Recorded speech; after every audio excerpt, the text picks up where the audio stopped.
quite a big one. I've got to pick somewhere to begin. This is a Tory government that's been in power since 2010.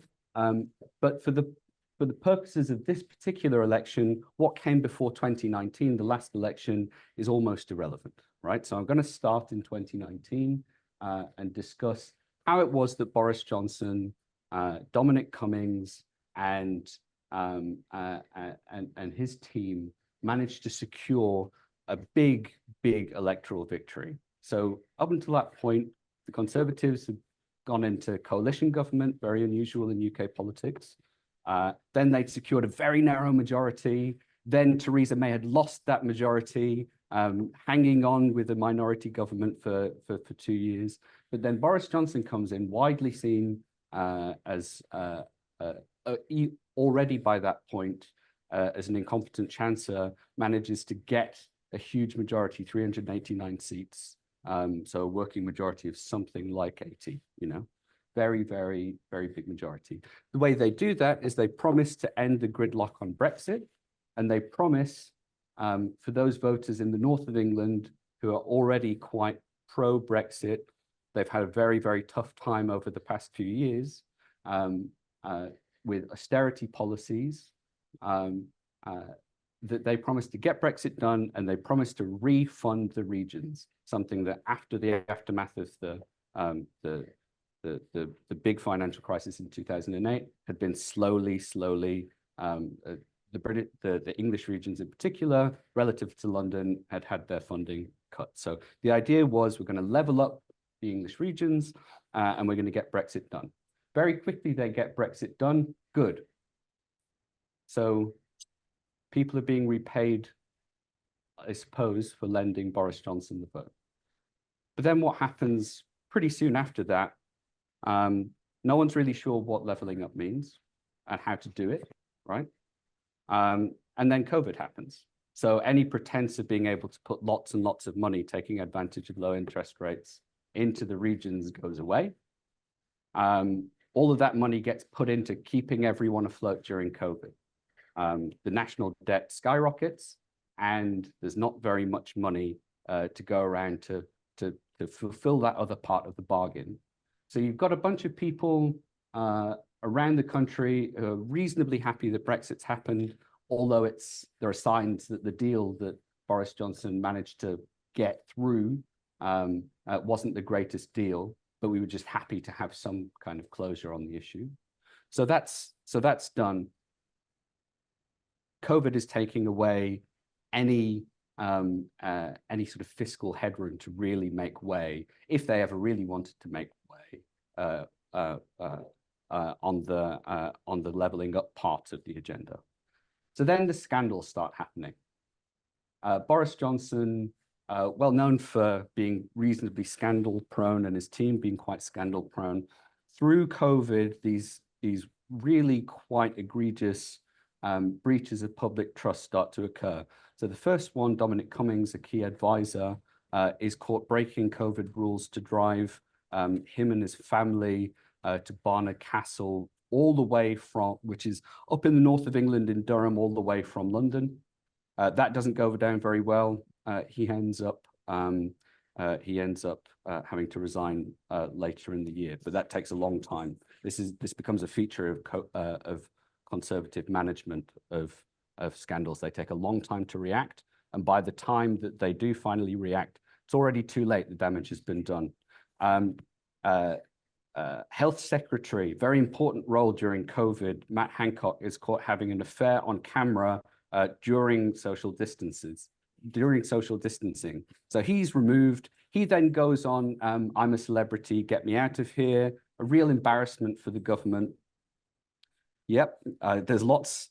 So I won't go through all of them, but then Partygate happens. Partygate is a series of parties, gatherings, whatever you want to call them, that happen in number 10 Downing Street while there are strict social distancing rules for the rest of the country. Really cements in the eyes of the electorate that there's one rule for the leaders, the Tories, and another rule for everybody else. Okay, so this Partygate scandal starts dripping through from 2020 through 2021. There's inquiries done, the government blocks it, they try to delay it, but it's getting worse and worse, and this is having a slow kind of effect.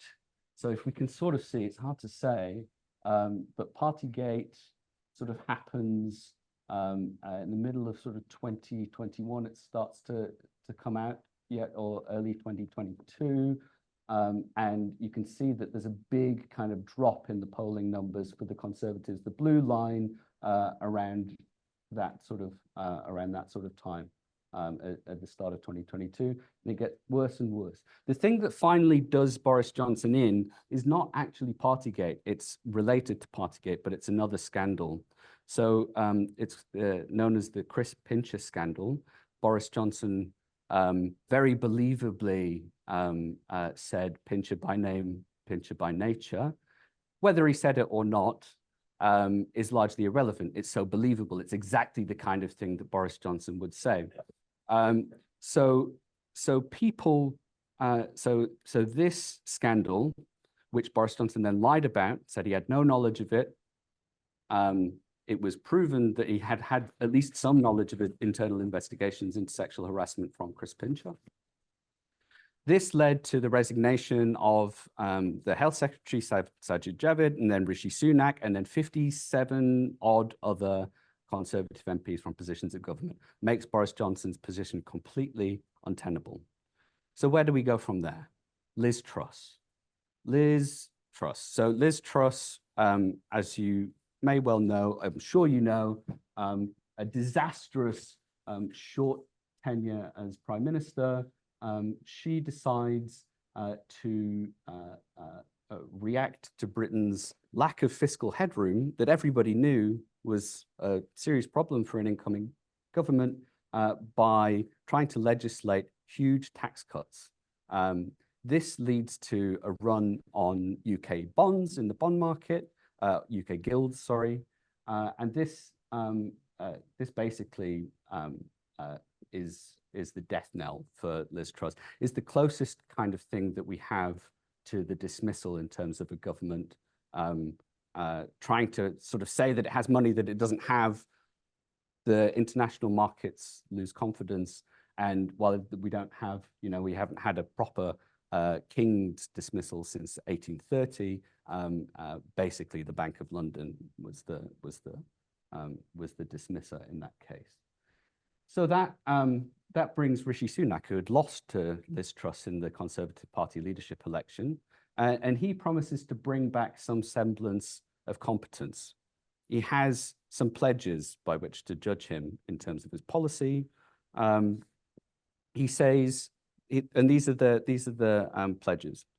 2 of them somewhat successful, 3 of them not successful at all, and very visibly so. Okay, so the first pledge was to cut inflation levels. He's now done that. Unlike Australia, Britain is now just about in the target range of inflation. But people have already lost a lot of money. Just because the price of money is going up slower than it was doesn't mean that people aren't in a worse position. He has grown the economy, just barely, narrowly avoided recession. There are some serious failures. The NHS waiting lists that were supposed to come down have gone up. The promise to reduce government debt has not come through. And stopping the boats, the sort of Tony Abbott style, inspired directly by Tony Abbott style idea, not massively popular in the UK, it has to be said, and not able, coming under lots of legal challenges in the Supreme Court. In the end, he was supposed to have the first flights going to Rwanda, removing unwanted migrants to a safe country. We'll talk more about the definition of what a safe country is. But they were set to go at the end of July. He's called the election before there's any chance of that actually happening. That suggests to the casual observer that probably they weren't going to go. There are other massive failures. So we've got the Truss mini budget failure that hiked interest rates quite severely. There are Town councils are really the only sort of layer of government between Westminster and the regions in England, for example. They're going bust up and down the country. That's largely because social care, which is something that they foot the bill for, the price of social care is going up. Record high levels of child poverty, 2 million people dependent on food banks, prisons at capacity, nowhere with the levelling up agenda. And so there you have a Conservative government that is really on its knees. Now, we have to say that, well, I've given you a story there about the Conservatives. I can give you a story about some of the other parties, but the most important, obviously, the other most important party here is the Labour Party. So after 2 elections under Jeremy Corbyn, where the Labour Party really fought elections from the left, and not doing too badly in the popular vote, but really over-winning electorates in London where their support was strong and not doing enough to win seats in marginal areas, lost 2 elections, and the 2019 election, it lost historically.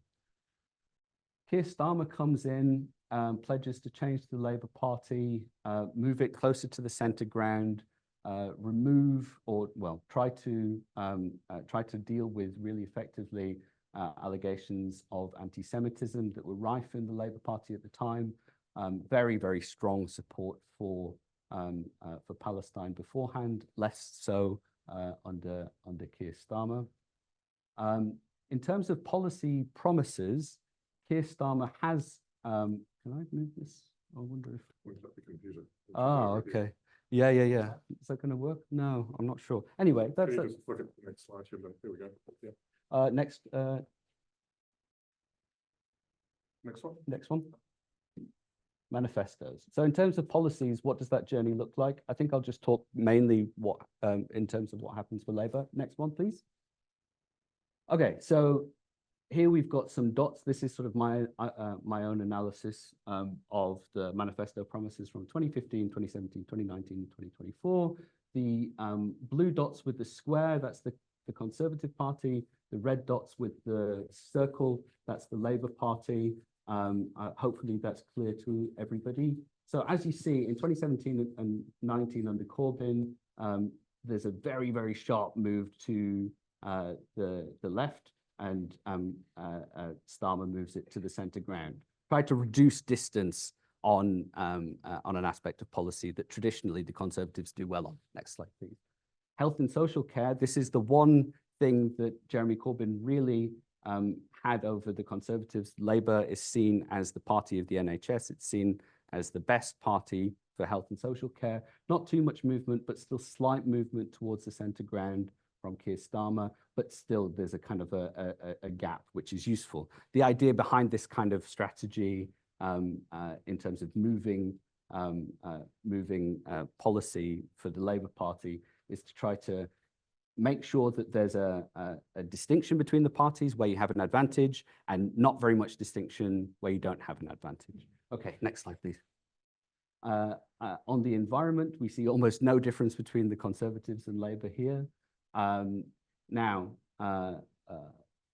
Yeah, and in fact, it looks like I'm not quite convinced of the measure of this particular one, because it's all about the difference between how much we value the environment versus how much we value growth, and it's been a very strong kind of growth manifesto from the Labour Party. So I'm not sure how much I believe that, but in general, there's not much difference here between the Tories and Labour. Next slide, please. Defence. This is a big one.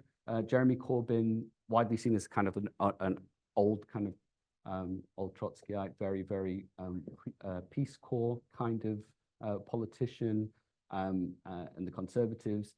Defence is really the one thing that the Conservatives have consistently led on in the run-up to this election. So it's been an important thing for Keir Starmer to basically say, there's no difference between us, we'll do defence basically just the same. And finally, on Brexit, no change between any of the major parties. In fact, the most striking thing is that despite the impact of Brexit in what I've talked about so far, um, in being basically the thing that has kind of dominated UK politics since 2016. It's hard to see from here, but basically, although these positions haven't changed very much, what has changed is the salience. The parties are just not talking about Brexit at all, and they don't want to talk about it. In their opinion, it's done. It doesn't look like there's going to be much changing. So that's my attempt to try to provide context for you. Hopefully I've not gone massively over time. No, only a little bit, but we have plenty of time. So, Jumbin, could you take the PowerPoint off, and we'll come to Jennifer Lees-Marshment, who will give us a talk about the campaign so far. All right. Okay, thank you for that great introduction. And that really leads neatly into what I would say, which is the political marketing environment for this election is very turbulent. On one hand, yes, we've got this prediction for a major Labour landslide, but if you look behind the scenes, there's also some things which suggest, if not problems for the election result, problems for the incoming government. So the announcement caught everybody by surprise, other than the Conservatives, of course, which means that campaigning hasn't been particularly strategic or effective. Voters are also very dissatisfied, both with the Conservatives for all the reasons already outlined, but also because the Brexit referendum didn't lead to an instant result, but then when it did come, it led to consequences not expected, and that combined with the issues regarding Boris Johnson and Partygate and COVID management have meant that voters are very, very sceptical and mistrusting of politicians and government generally. Labour have obviously played up on that, which helps them to some extent, but then also means that voters are not necessarily satisfied or trusting of what they have to offer, which is going to lead to issues. The other thing is there are big challenges in voters' everyday lives. So these are not big, high-level issues, but at things like trying to get to see a doctor, you have to ring up, you don't actually get to see them, getting kids dental care, massively long list for operations with the NHS, rise of antisocial behaviour, as well as cost of living and housing issues. So there's turbulence in voters' everyday lives, which means they're going to care about politics a lot, but it doesn't mean they necessarily have that much hope that politicians are going to make much difference. And the top issues are the economy, so cost of living, then health, but also third in place now, and this is a change in the last year or so, is immigration and asylum. And that adds another context to this election, which makes things a bit more turbulent than you might expect. Now, political marketing theory argues that strategically, the campaign isn't that important. It can't sell an unwanted product, and we've seen that with the Conservative campaign. But what it should do is remind voters what is on offer. So if you've designed your product effectively, according to market research, you'd be using the campaign to remind voters what it is you're offering them, and then if it's good and the voters want it, they'll vote for it. But with this campaign, the Conservatives just reminded voters how bad their product was because they continued the problems, which I'll go into. But with Labour, it's more like a missing in action product in that they very rarely have spoken about their product. And that, compared with the turbulence in the market environment that we've discussed, means that there may be more surprises from minor parties than we would expect. So first of all, I'll do with the Conservatives. So as I already said, they've been in power since 2010. Things are against them anyway, but their behaviour and all the change of leaders already discussed have made things worse. Now, Rishi Sunak tried to reset when he became Prime Minister. He issued these 5 pledges, but as already noted, he hasn't delivered on them all. In the campaign, they've tried to play the usual tricks. It's very reminiscent of Scott Morrison in Australia. Not surprising in some respects because they have the similar consultants. Linton Crosby and Mark Texas company, there's a lot of sharing of consultants. Rishi Sunak has come out with nice words and sound bites all the time, but it just doesn't sound authentic or believable. He's talked about having 2 daughters, when anything related to gender, just as Scott Morrison did. They have this slogan, a clear plan, bold action, secure future. But the problem is they've already had 14 years and they haven't actually, followed that through. So nobody really believes it. And then they also directly attacked Labour on taxes. They made a very contorted statistical claim, playing with numbers, that Labour were going to give everybody 2,500 or 400 in taxes. And it was really distorted figures and found to be inaccurate, but they've kept repeating it in the hope that it will somehow get through, I assume. But that is not good political marketing. It's just bad messaging and not good. However, they do connect with voters' concerns on two issues, and they're not enough to win them, but there's still something worth noting. One is the immigration and stopping votes, because in the UK, we've had a big increase in illegal asylum seekers or not accepted asylum seekers crossing the channel from France and coming into the UK that year, 12,000 people this year. So there's a big concern in stopping the votes, just as there has been in Australia. And that's a new issue for the UK. Labour aren't necessarily responding to that. And then there's another one which is maybe minor, but still they're making headway on, and that's that there is a perceived threat to women's safe spaces due to a rise in unisex toilets and transgender rights. So they will be connecting with some voters in that respect, but still to try and overcome the overall brand of incompetence that they've created themselves by their own actions in the last 3 terms is almost impossible. And the campaign's made things worse. They've had advisors been caught making bets on the election date using insider information to make money. Conservative figures, including a minister just this morning, have admitted that they're likely to lose. And so in the last week in the campaign, we've seen tactics switch to asking voters to prevent a Labour landslide rather than vote for the Conservatives to win. So it's a really defeated campaign at this point. But that is because they have a bad product. That is the core reason. Now, Labour, everybody assumes they will win, and the consensus is they will win massively. They've done very good planning. They created 5 missions which responded to voters' top concerns. So in terms of strategic political marketing, they did everything right. They also, just before the campaign was started, they issued pledges in the form of 6 steps. There were 5 related to the 5 missions that already got.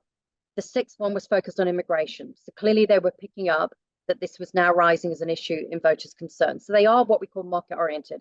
They are in touch, they are trying to respond. They've also tried to avoid making big promises they can't deliver and to try and ensure the project is achievable and believable. And on the other positive, the Labour leader, Keir Starmer, has a great story. He's from a working class background. Dad was a toolmaker, his mother worked in the NHS, and he rose to be a high-level lawyer. So he's got a really good story, high professional competence, but from a humble background. However, the campaign has been really weird. First of all, Starmer seems to be overmanaged. He's being incredibly careful about what he says, trying not to put a foot wrong. He comes across as robotic, and then through that, sometimes inauthentic. And that means that he's also not as likable. So all of the polling on his likability show, he's not, like, for example, 44% in June 2024 polls show that they think he is dislikable. So 44% think he's dislikable. Only 31% think he's likable. That is very unusual. It's not like Ardern in New Zealand in 2020 or 2017. It's not like Tony Blair in the UK in 1997. So there isn't this sense of this wonderful, positive Labour Party, new Labour Party leader coming into power that everybody believes in. It's just not happening. And the other thing is that in the campaign, whenever they're asked, whenever Labour, particularly Keir Starmer, is asked, what are you going to do? He doesn't answer. He just talks about what Conservatives have done wrong. And voters are getting frustrated with this. Voters are actually making comments on Question Time and other shows like that, saying, you're not telling us what you're going to do. So they've missed that opportunity to forge a relationship with voters, to make it clear what their priorities are, and to build legitimacy for what they do when they get into power. And the question then is, once they're in, what are they going to answer then? Because they can't keep blaming the Conservatives forever. So there's a few concerns there. And if it was an electoral system like Australia or New Zealand, I'd say we were going to get a big showing of a swing towards the minor parties. Because whilst voters are very dissatisfied with the Conservatives, they're not necessarily satisfied with Labour. On the minor parties, with the Lib Dems are doing well, Ed Davey's doing stunts to get attention and break through the party dominance. So he may well attract protest votes. In terms of the Scottish picture, the SNP in Scotland has a newly elected leader. They've got brand problems. They've been in power for a long time. And they're blaming Westminster and UK and England and so on, but they're likely to lose seats. And then there's the rise of the Reform Party under Nigel Farage. This was the Brexit Party, but it's now become the Reform Party. And it's targeting unhappy Conservative voters who feel they have nowhere else to go because Keir Starmer hasn't persuaded them to change, and that Labour is, not a danger, but is a new thing. And of course, you've got that growing issue of concern of immigration. And despite Labour's attempts, I don't think they've quite nailed it. So what does this mean overall? Well, the UK system is a blunt instrument. It's not like New Zealand and Australia. So the odds are against the dissatisfaction coming through for the minor parties.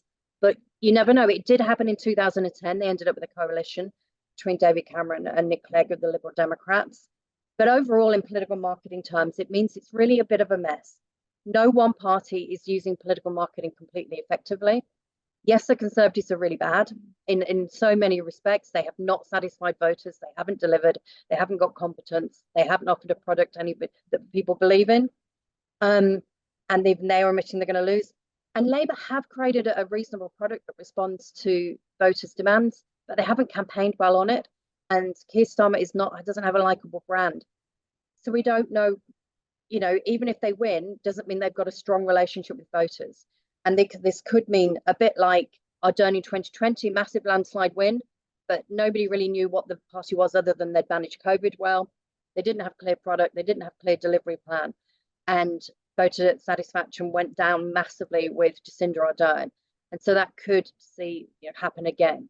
So overall, a very messy political marketing picture. There may be some surprises on election night if the minor parties manage to target particular seats, but it is up against them in terms of the system. But then there's also Scotland with the SNP votes, which, are they going to go to Labour or not? Again, the other thing is we might see a lot of voters not turn out because they're so fed up with politics. Labour have hammered home how bad the Conservatives are, and in some ways they've negatively branded the whole system of politics. So it may be a big Labour victory, but it's not going to be an easy government. Okay, so that's my thoughts. Thanks, Bryce. Okay, thank you very much. Now, I just want to remind the people at home, if you do have a question, just type it into the Q&A. You'll see me checking my phone from time to time. I'm not checking my emails. I am checking for your questions. So we'll go now to Latika, who can jump on. There we go. Good. I'm here. Well, I don't think I've got too much really to add after all that great analysis. I think the only thing I would say are two things. The dynamics I'll be looking for in the results as the results come in are turnout. I think this could be a very low turnout, cranky election. And if Labor gets a big majority, but with very low turnout, that's a big problem for how Keir Starmer governs. I think that will lead to a very thin mandate. He's got a very light policy agenda. There's a lot of problems in Britain, and there'll be expectations that after 1 or 2 years, same dynamic as in Australia, the government needs to stop complaining about the Tories' mess and offer and provide real solutions to the public. And if by 2.5, 3 years in, Starmer and Labor are unable to offer much material difference to the public, people are going to get very, very sick of them very quickly. And the second thing I'll be watching is for how Reform and Lib Dems go, because I think this is the real challenge to the Conservatives. If Nigel Farage wins in Clacton, which polls say he will, then that will really reshape the nature of opposition in the UK. We'll see a very battered and divided and riven Conservative Party, which has never, ever recovered from Brexit. And since then, they've hyper-factionalised. It's not like you have a left or right wing anymore. They've gone into about 3, 4, I think there's actually a phrase of 5 families, but it's far more little multi-factions inside the party room, and they cannot get their stuff together.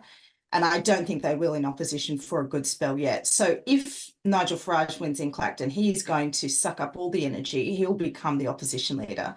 And it's going to be very difficult to stop his momentum if he does get in. And that's just one man. But, Nigel Farage is a one-man show. So he doesn't really need too many oddities around him to make an effect. And in fact, the more oddities that are around him, as we've seen during the course of this campaign, the worse it becomes for Reform. So they're the two dynamics I'll be watching for on election night. I don't think there's any doubt that Labor will win. I mean, wild things can happen, but this does not feel like 2019 in Australian election terms. It feels much more like 2007, but without the happiness and optimism of, say, the Blair slide or the Rudd slides in those big changes of power from old aging Conservative governments to brand new, fresh, exciting, zesty Labor ones. There's absolutely no optimism here. And I think that's a big challenge for Labor. a lot of the MPs and candidates in Labor say to me, look, I'm not so worried about winning this election. It's the next one I'm really worried about. So that's the long-term trend and structural dynamic I'll be watching for. Okay, fantastic. Latika, you've just to grab the prerogative of the chair for a moment. Latika, you do focus a lot on foreign policy. I know that Pat did say that on foreign policy and defence issues there wasn't a lot of error between the two parties. But I wonder if you could comment on perhaps the two parties' approach to our region, relations with Australia, of course, but AUKUS is obviously a big question, and also their relations on China. Are they thinking about doing anything fundamentally different on their approach to those questions? We know, for example, that the Conservatives under Boris Johnson in particular did kind of highlight a post-Brexit Britain that was a global Britain. Is that going to be the status quo going forward, or are we going to see something different? And Latika, I'll go to you first, and then if the others have any questions on that, I'll go to them. So I'll start by asking a question that, firstly, there's kind of 2 to 3 focuses of Labor foreign policy. One is climate change. Personally, I think this is very misguided because the zeitgeist is not here on climate anymore. And I think if Labor brings in a big green agenda at this point in time, when cost of living is the huge problem, and you see even Europe retreating from Green Deal agenda, and certainly in terms of messaging as opposed to actual policy substance here, I should add, I don't think Labor arriving on the scene and being a little, a la Kevin Rudd 2007 on climate is going to work. So personally, I think that's a mistake, but that is certainly their named priority. And I think if you wait to see the first major set piece speech from David Lammy, who may or may not be Foreign Secretary, we'll see. If he has his way, it will be about climate change. The second thing I'd say is they have a very Europe first policy, and this is different in terms of the Conservatives. So for the Conservatives, Europe is something they obviously wanted to divorce from in terms of Brussels. They've always been sound in saying, security is our number one priority, European security, and that's indivisible from Labor's policy as well. But what Labor does want, and I think we will see in government, and particularly I think later on in their cycle of their term, is closer relations, not just on security. So they do want to strike a security pact with Europe, and then they, I think, will work up to much more easier arrangements in terms of trade, maybe some more movement issues. So they're things to watch, because it will be difficult for them to sell it, but I don't think impossible in this climate. There's not too many people who run around here saying Brexit's been a great idea for the UK, not at this point in time anyway. Why that matters for our region and why I chose to begin that answer, Bryce, is because Europe first is very decidedly not Indo-Pacific is the big game. I don't run into too many people in the UK who still really grasp the idea that, yes, Russia is the storm, but the climate change is China. That is very, very different to the way our region understands foreign policy. That's still a block that I discover here in the UK, regardless of which side of politics you're talking to. There's very little about China approach from the UK, other than a lot of criticisms about things like kleptocracy, which also relates to Russia, and the way that dirty money is used in the city. Now, Labor have made some noises about cracking down on this. We'll wait to see exactly what they do there. What they have said is they'll come in and complete an audit of China policy within their first 100 days. So they're kicking that can down. Things we don't have clear policies on are like electric vehicles. Do they want to be flooded with Chinese EVs because Europe has just put tariffs on? The United States has just put tariffs on. That leaves Britain very exposed. The Conservatives are saying, no, EV tariffs are not something we want to explore unless industry comes to us and says they have a complaint. Labor, you won't even get that far. So they've been very, very careful to say almost zero in terms of their policy. Things like AUKUS, NATO, they've gone out of their way to stress we are 100% rock solid behind this. Now, that's important because Labor is clearly trying to shake off its Corbyn history, and it has to present a very strong face on national security to the public in order to be elected. So this is something that we see very similar to what Anthony Albanese did in Australia. However, I do think Labor is more credible on national security than what we've seen from Anthony Albanese. So actually, I don't expect a major weakening in their national security posture once they get in, the way that we might have seen some weakened signals from Albanese over the last couple of years. NATO, I think they're going to be absolutely sound. AUKUS, I think they're going to be rock solid. Where we will see material differences is, I think, up for grabs could be the deployment of the aircraft carrier to the region next year. I think their view of an Indo-Pacific tilt, and they hate that language, by the way, is going to be something like, how can we trade more? How can we use the Commonwealth more? Some kind of very boring, basic, practical applications that don't necessarily suggest they see this as a security threat to their own region. I did ask David Lammy just this week, he held a very big briefing, asked him about what he'd do with Taiwan.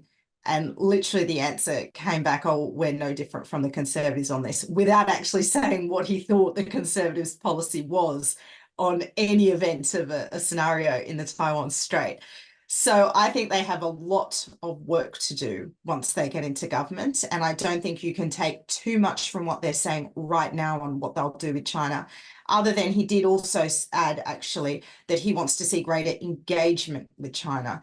And he was critical of the Conservatives for not going to Beijing enough. Now, that's a bit odd, because James Cleverly, when he was the Foreign Secretary for 2 minutes, he did go to Beijing and got a lot of criticism from his own side for it. So I don't think that's quite a valid criticism from Labor. Nevertheless, I think it is a strain of what we've seen in Australia, which is it's better to have dialogue, cooperate where we can, disagree where we must. I wouldn't say there's too much difference in British Labor's policy, but boy, oh boy, there's a lot of meat to put to that bone. Okay, fantastic. Do Pat or Jen, do either of you have anything to say on the foreign policy issue or in response to Latika? I did have one sort of little two-finger on the sort of the China, the long-term China relationship. So as Latika has said, Labour has been desperate to try to have the same policy as the Tories on China, whatever that policy is. Because the Tories don't really know. And so if you look at the last 10 years, it started out being very, very strongly pro-China. Once the wheels fall off the UK's general economic strategy, which is to make London the financial capital of the world, and then redistribute that wealth around the country, once that starts to fall away, there are new horizons, right? And so David Cameron is very, very keen on courting China, trying to get China to do all of its financial services in London. Eventually, as the geopolitical climate starts to cool off, that doesn't happen, right?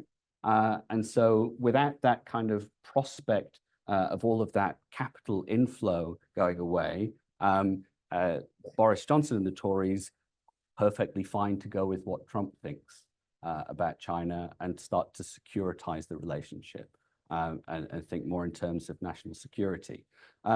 This is a problem that Europe has as well. So Latika also said that, you know, that Labour wants to be sort of pro-Europe. Does that mean that it's pro-China or not pro-China? Is that sort of a mutually exclusive thing?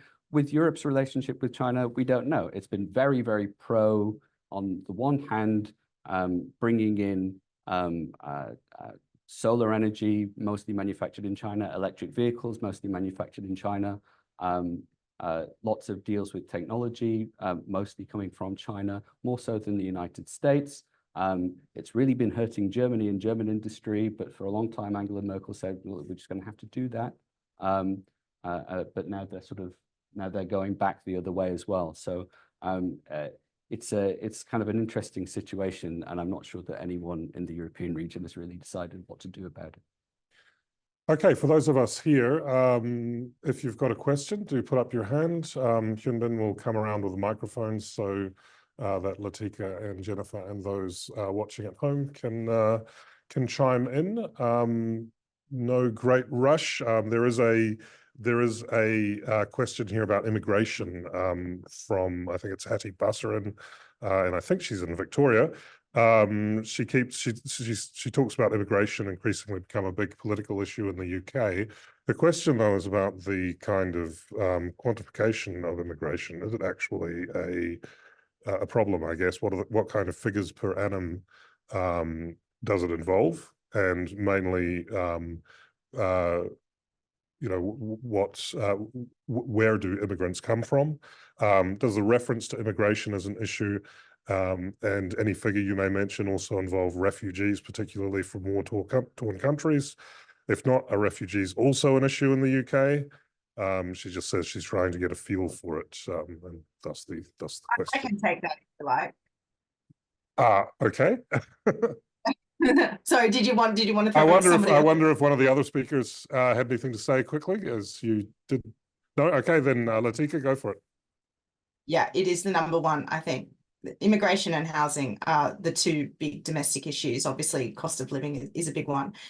But immigration, if you talk to any MP about what comes up, they say the pace of immigration is the problem.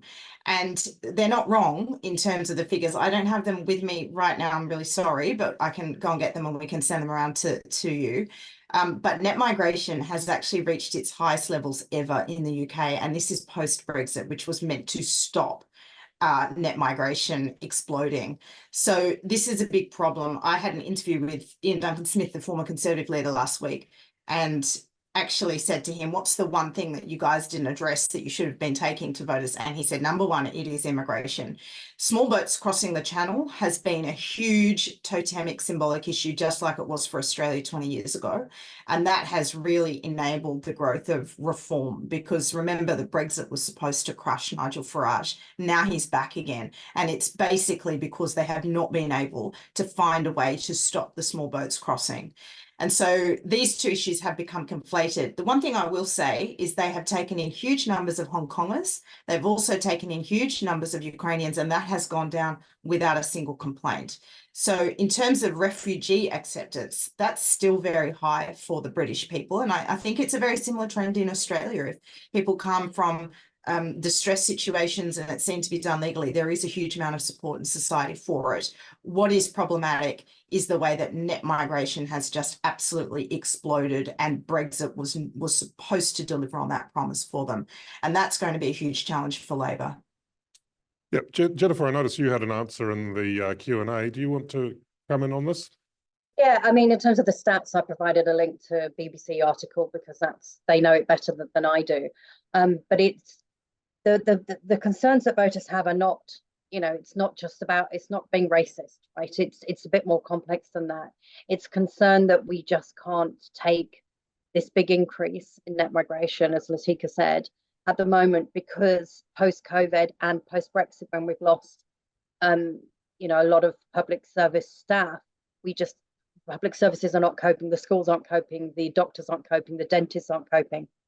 And so it means that anybody resident or citizen in Britain, and they don't have to be born in Britain, but anybody who with a legitimate right to be here is struggling to get the basic services plus housing. And this isn't about wanting a better life or a nicer life or more money. It's about basics. It's about children getting fillings on their teeth so they don't fall out. It's about people getting basic healthcare and people being able to have a roof over their head if they're working. It's not, you know, it's not luxury demands. Then the other impact is that where people are coming by boat and have been put up in a hotel, there are concerns about that, where in local communities where the hotel used to house weddings, for example, and they no longer do. They're taking, you know, immigrants or refugees or asylum seekers, depending on the term you want to use. They're hosting those. And then that means that the local florist doesn't do business anymore because they're not seeing weddings, and then the local bakery doesn't bake cakes for weddings anymore. And there's this knock-on effect where our hotels are being taken up with refugees or asylum seekers, and it has a bigger impact on the local community. And also concerns, sometimes, you know, we hear stories about within these communities where people are, you know, refugees and asylum seekers and so on, taking over local parks and stuff like that. Now, some of that may be conjecture, some of it may be rumor, but it's still a concern that Britain can't cope and Britain can't help people and can't provide for people at the moment because it's struggling.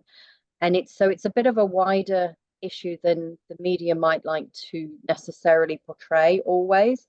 And then there's concerns about people, you know, who have been harmed when they're trying to cross the river, and concerns about people smugglers and, you know, the boat smugglers and so on. You know, there was a big story about where a child was suffocated being put on the boat. So it's not necessarily that people don't understand that there are people fleeing war-torn countries or fleeing, you know, terrible, terrible situations. You know, people get that. But it's the concern that we need to make sure the situation here is going to be okay. And it's not necessarily always okay for them or for the people around them. Just because of the post-Brexit, post-COVID impact, you know, there's a lot of log jams in the system, and because there isn't the housing and there isn't the space and so on. And it's a difficult issue for politicians to deal with and to discuss, and for the media to deal with and discuss. Labour have struggled. They have added immigration and about something about a secure border control to their 6 steps, so maybe they will get on top of it, but I don't know. There's a big concern about it in many different ways for many different people, and it's certainly not just about it's not being racist. It's just concerned that the system is not working. So I hope that sheds some light on it. Looks like there's a burning question up the back there, Hyunbin. So could you wait until the microphone comes so people can hear? For those of you, for Latika and Jennifer, if you can't hear the questions, could you please shout out? Thank you to all 3 of you. And this is a question for the whole panel. Just wanted to get a bit more of an insight on the Israel-Gaza issue. We've seen here in Australia, especially in the last week, it's an issue that continues to plague, especially the incumbent government, both on its left and more centre flanks.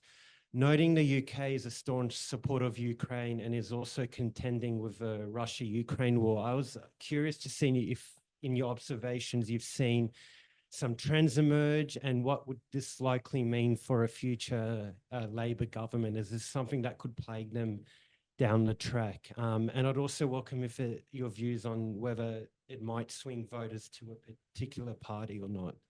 Thank you. Who wants it? Pat? I can take it with the, so thank you very much for that question. So in terms of the Israel and Gaza conflict at the moment, I think it will be an issue for the Labour government in a similar way that it's becoming an issue for the ALP here at the moment. It's had a big swing from a very pro-Palestine kind of leadership to now, relatively speaking, pro-Israeli leadership under Keir Starmer. Not that it should necessarily matter, but I think it matters in soft ways. His wife is Jewish. He finds the idea of anti-Semitism really repulsive, as everyone else should, and he's been super proactive in trying to remove anti-Semitism wherever it has occurred. Now, some people have criticized this approach as being almost paranoid, right? So people have been removed, deselected from being candidates for things like liking a Jon Stewart monologue, a comedic monologue about the Israeli-Palestine conflict, because he, a Jewish commentator, said something about Jews in Hollywood or something like that, right? So it's very kind of micromanaged. Any suspicion that a Labour politician could even have dreamt anything that might be seen as anti-Semitic, they're being seriously punished. Jeremy Corbyn is no longer a member of the Labour Party, dismissed, I believe, on grounds of anti-Semitism, is now running as an independent. George Galloway, for those of you that remember the Iraq War, very kind of, it take too long to explain who he is. seriously interesting and crazy guy. Very pro-Palestine, but also very kind of traditional Labour values. So working class values, right wing on social issues, pro-Muslim, or at least he says he is, and he's been sort of preying on Labour in by-elections. He's done this like 5 times in the past, and most recently he took up a seat near where I grew up in Rochdale, actually. Lots of Muslim voters there, and he took advantage of Labour's kind of very, very proactive approach in seeking out anti-Semitism. They had actually deselected their own candidate because of something that he said that might be marginally anti-Semitic. The electorate ended up voting in a guy who is actually anti-Semitic, right? So it is going to be a problem for them.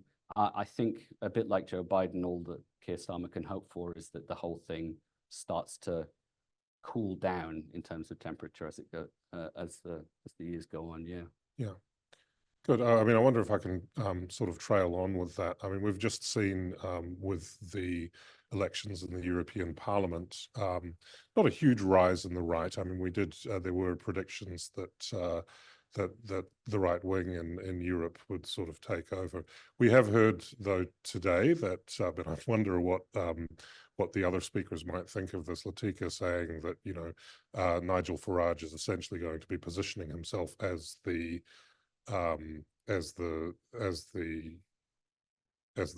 leader of the opposition.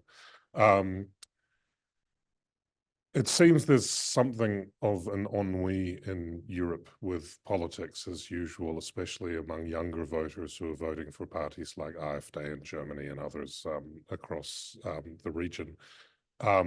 Is that something that's going to be a factor in UK politics going forward if, as many of you have said today, you know, voters are not really satisfied with either party?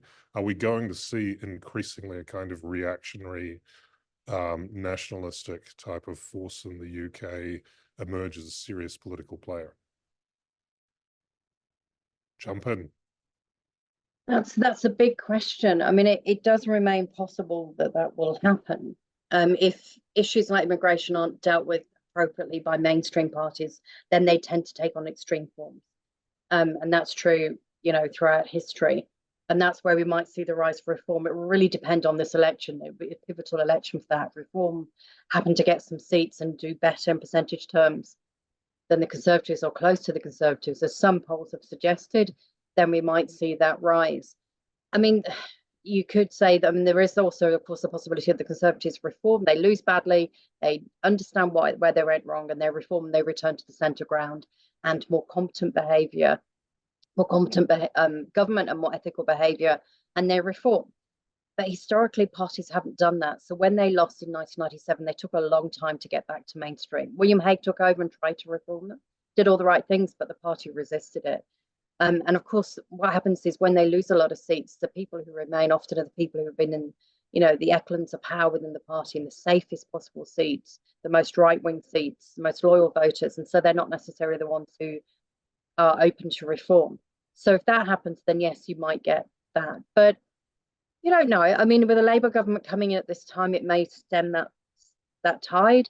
But I go back to what Latika said, which the concern is that, you know, at the beginning of her talk, which is that if the Labour government coming in don't actually deliver on big issues like housing, affordability, and so on, then there will be frustration and fed upness with the left as well, and that's when you can get strange things happening. And unlike the New Zealand system, the PR system, where there is an outlet for that, you've got Greens, you've got ACT, both of which are democratic parties, you know, reasonably legal and ethical and whatever, but I mean different, but they provide an outlet for protest votes. The UK system doesn't necessarily allow for that so easily, so you don't get that pressure valve, that room for those protest votes or alternative thinking to come out in a good way. So we could have problems. Latika. I would add, sorry, I've lost my train of thought. Oh, yes, on Gaza, I did just want to add one thing here. That is a huge problem for Labor, a huge problem. And that's one of the things I'll be looking for in the turnout vote. So a cabinet minister, sorry, I'm making the same Freudian slip that Labor keeps making this week. A cabinet minister told me a couple of weeks ago that he was having huge problems with his Muslim vote, and that he thinks they'll stay at home. And again, whistling down big majorities in safe Labor seats is not so much the issue this election, but second time they're going back to voters, this could be the election, because those voters may just get into the habit of not turning out for them.